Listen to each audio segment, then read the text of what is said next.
Iku fakun pasal suci ibaratnya pasal kota pundi pendidikan rofi ini suci rofi ini suci mujibatul gusti iku bakal biro-biro perkara mengajukan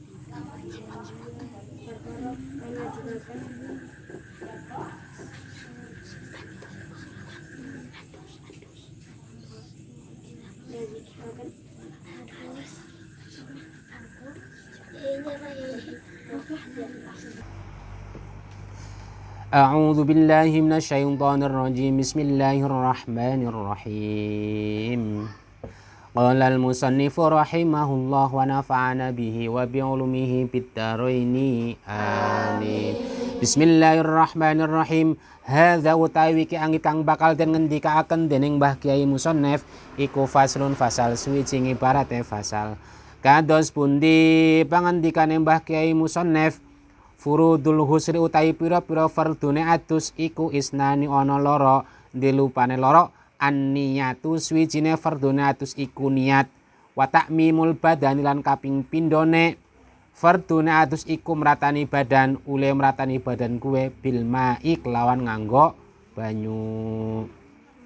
Bismillahirrahmanirrahim. Hadza utawi ki angit kang bakal den ngendikaken dening Mbah Kyai Musannef iku faslun fasal swijing ibarate fasal kados pundi pangendikane Mbah Kyai Musannef syurutul wudu utawi pira-pira syarate wudu iku ngasaratun ana 10 ndirupane 10 al islamu swijine syarate wudu iku Islam wat tamyiz ulan kaping pindhone syarate wudu iku pinter wan nika ulan kaping telune syarate wudu iku suci nganil haid saking haid wan nifas lan suci saking nifas wa ammalan saking perkara silaima yamnangu kang nyegah apa ma wusulal ma ing tumekane banyu ilal basarati maring kulit wa alla yakuna lan kaping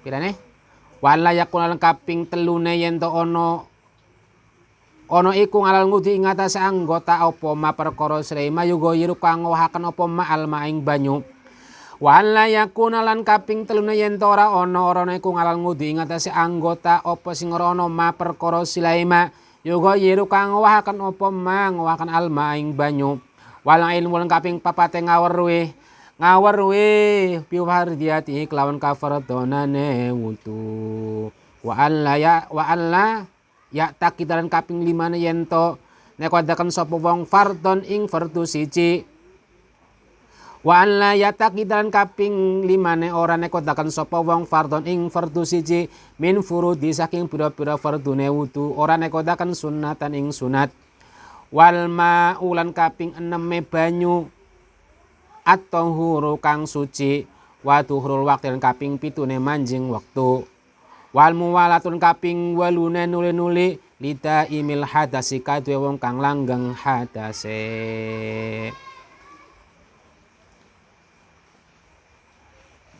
Di sini saya akan menjelaskan tentang masalah bab fardunya mandi.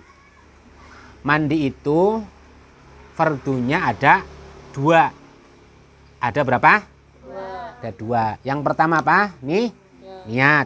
Kemarin sudah saya jelaskan terkait masalah niat, ya. Niat mandi yang saya kemarin jelaskan nawaitul husla wirafil hadasil akbari nganil haidi boleh, nganil nifasi boleh, nganil wuladati boleh, fardhu lillahi ta'ala. Yang pertama niat, yang kedua watak mimul badani meratane sekabiane badan. Jadi kalau kita itu mandi wajib maka meratani enggak? Semua badan kita harus terkena air, tidak boleh tidak ada yang terkena air. Misalnya karena rambut kita itu baru dikrimbat atau masih bagus atau baru dipikok atau apapun itu, Kemudian mandinya rambutnya itu tidak disiram, itu tidak boleh. Pokoknya ketika mandinya itu mandi wajib, maka semuanya harus tersiram air. Ya, tidak boleh ada yang kering. Misalnya kalau mandi gebyur, ternyata tangan ini nggak terkena air yang kiri ini, maka mandinya tidak sah karena tidak termasuk atau fardunya mandi itu tidak masuk ke situ. Karena fardunya mandi itu yang kedua adalah harus rata tersiram air. Ya, ingat fardunya mandi itu ada dua. Yang pertama niat, yang kedua apa? Yang kedua meratani semua anggota badan kita. Makanya kalau seorang perempuan ataupun laki-laki kalau mandi harus teliti dan hati-hati. Kukunya, kalau misalnya kukunya panjang berarti airnya dibalik gini tangannya biar kukunya itu dalam kukunya tersiram. Kadang-kadang kalau mandinya cepat-cepat kan kadang nggak semuanya tersiram. Kalau mandi seperti biasa. Ketika kalian pakai gayung atau pakai pakai keran, kalau rambutnya yang tebal harus dibuka, kemudian semuanya basah. Tapi kalau kalian mandi dari bak ngambil kayak gitu, kadang-kadang rambut yang belakang masih kering, tidak basah. Nah itu nanti mempengaruhi terhadap mandinya. Jadi mandinya tidak sah. Kalau mandinya tidak sah, maka bersuci dari mandi tersebut juga tidak sah. Kalau bersuci yang tidak sah, maka nanti wudunya juga tidak sah. Nanti sholat juga tidak sah. Dan semuanya ngaruh seperti itu ya. Kemudian dalam bab yang kedua atau fasal yang kedua itu menjelaskan tentang beberapa syaratnya wudu. Syaratnya wudu itu ada berapa? Ada 10. Ada berapa? 10. Yang pertama apa? Islam. Jadi syaratnya wudu itu ada 10. Yang pertama Islam. Kalau bukan Islam itu tidak berkewajiban untuk melaksanakan wudu. Mau ngapain? Ya enggak? Niatnya wudu pada hafal belum? Pada hafal enggak? Coba Aska, niatnya wudu. Hah? Lupa lagi. Hasan, coba Hasan. Niatnya wudu. Kalau wudu pakai niat. Enggak pakai niat. Alvin. Aduh. Rafi. Niatnya wudu.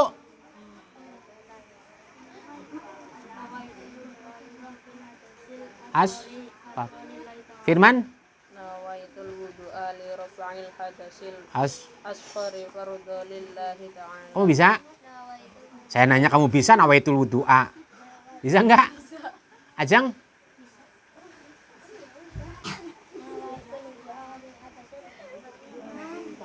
Kamu Firman, siapa? Firman. Fatan. Bisa enggak niatnya wudu? Coba.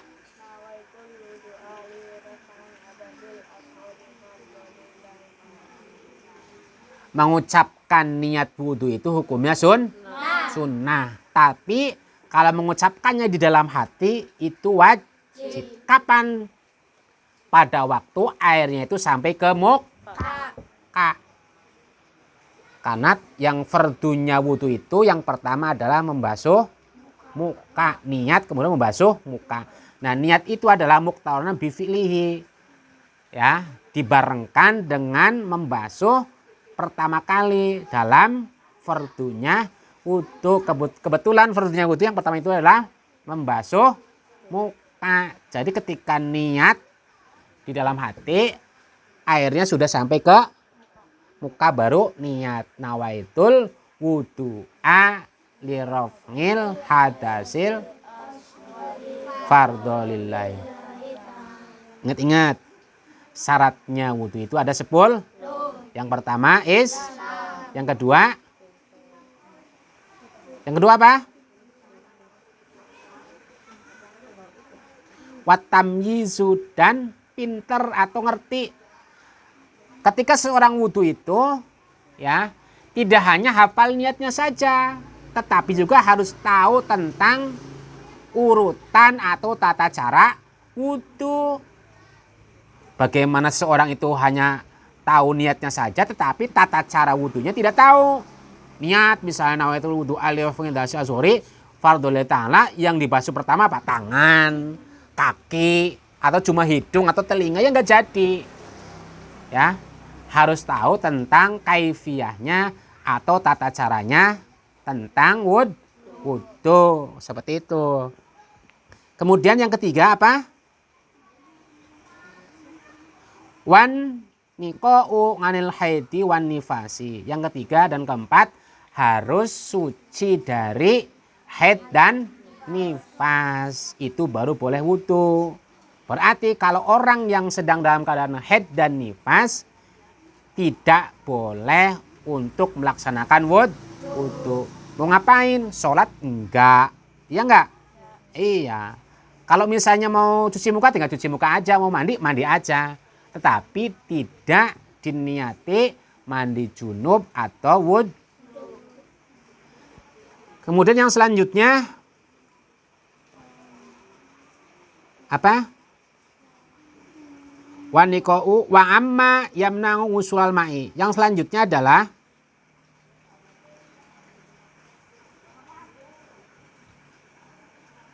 tidak boleh ada sesuatu yang menghalangi terhadap jatuhnya air kepada anggota wudhu. Misalnya ketika kita mau wudhu, kita memakai jam atau gelang. Nah, jam dan gelang itu yang sangat ketat, sehingga ketika terkena air, jamnya itu bisa menutupi air itu terhadap kulit kita. Jadi air yang harusnya sampai ke dalam kulit kita tidak sampai. Makanya ketika seseorang itu mau wudhu, jamnya dicopot, gelangnya dicopot, biar airnya itu terkena kulit kita. Karena itu termasuk salah satu syaratnya wudhu. Kalau misalnya syarat wudhunya tidak terpenuhi, maka wudhunya tidak sah. Ya. Wa amma yamna'u usulal ma'i ilal basah roti, ya, terhadap kulit. Kemudian wala ilmu bifardia tihi. Nah, yang udah tadi saya jelaskan, dan orang tersebut tahu tentang fardunya wudhu. Harus tahu dari awal sampai akhir, harus tertib, tidak boleh tidak tertib. Kemudian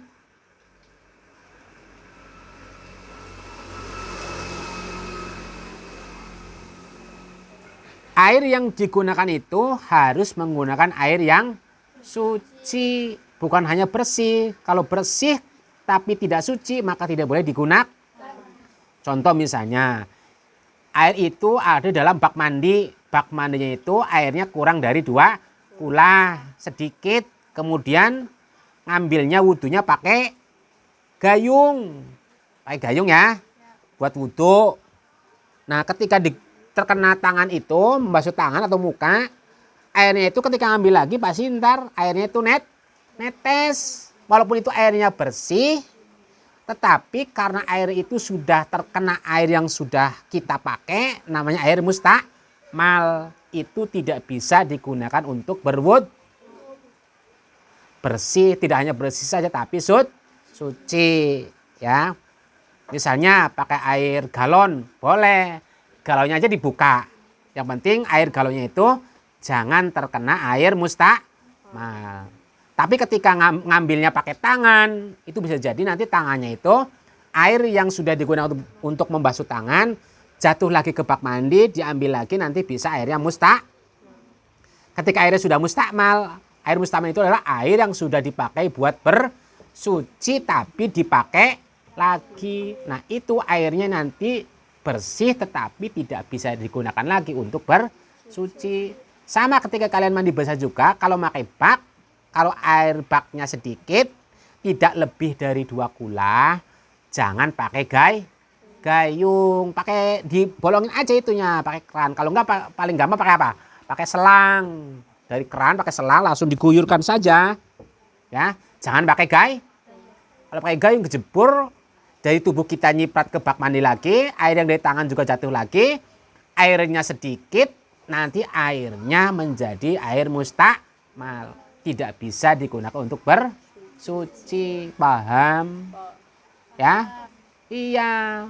Makanya kalau mandi dari keran bagusnya pakai selang atau langsung dari keran. Jangan pakai jolang, ngambil dari bawah, jebur, ternyata airnya nyiprat lagi ke situ. Ya tidak bisa digunakan untuk bersuci. Bersucinya dia tidak sah. Bersucinya tidak sah, nanti kewudunya tidak sah, kesolatnya tidak sah, kesemua jadi tidak sah. Ya. Kayak gitu. Air itu sebagai syarat untuk salah satu syaratnya wudhu. Air itu tidak hanya bersih tapi harus suci dan mensucikan. Tidak boleh air yang mustakmal. Nah, kemudian ketika wudhu itu waduhulil wakti harus manjing waktu, masuk waktunya sholat misalnya baru wudhu. Tidak boleh kalau misalnya belum waktunya sholat sudah wudhu masih jauh misalnya. Mau sholat zuhur wudhunya pagi-pagi, jangan. Nanti aja kalau sudah masuk waktu zuhur baru wudhu. Kecuali kalau memang ada niat untuk menjaga wudhunya dari pagi sampai waktu zuhur boleh nggak apa-apa. Tapi diusahakan ketika wudhu itu harus masuk waktunya sholat. Terus apa?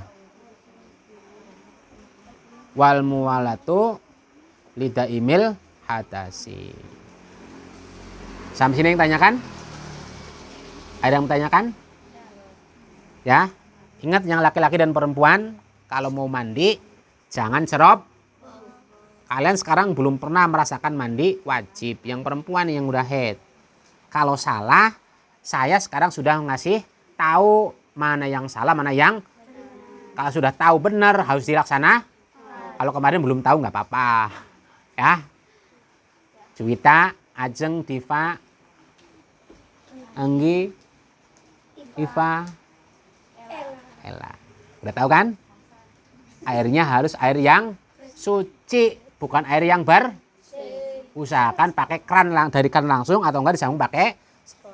Jangan pakai gayung ngambil dari bak mandi, takutnya air yang dalam bak mandi itu kurang dari 2 kula. Kalau kurang dari 2 kula namanya air sedikit. Ketika air sedikit itu terciprati oleh air yang sudah pernah kita gunakan untuk bersuci, maka airnya jadi mustakmal. Air mustakmal itu adalah air bersih, suci tetapi tidak mensuci. Bersih, suci tetapi tidak mensuci. Tidak bisa digunakan untuk bersuci lagi. Paham sampai sini? Kalau paham, kalau nggak ditanyakan, cukupkan sekian. Kurang lebihnya mohon maaf. Wal minkum. Assalamualaikum warahmatullahi wabarakatuh. Waalaikumsalam warahmatullahi wabarakatuh.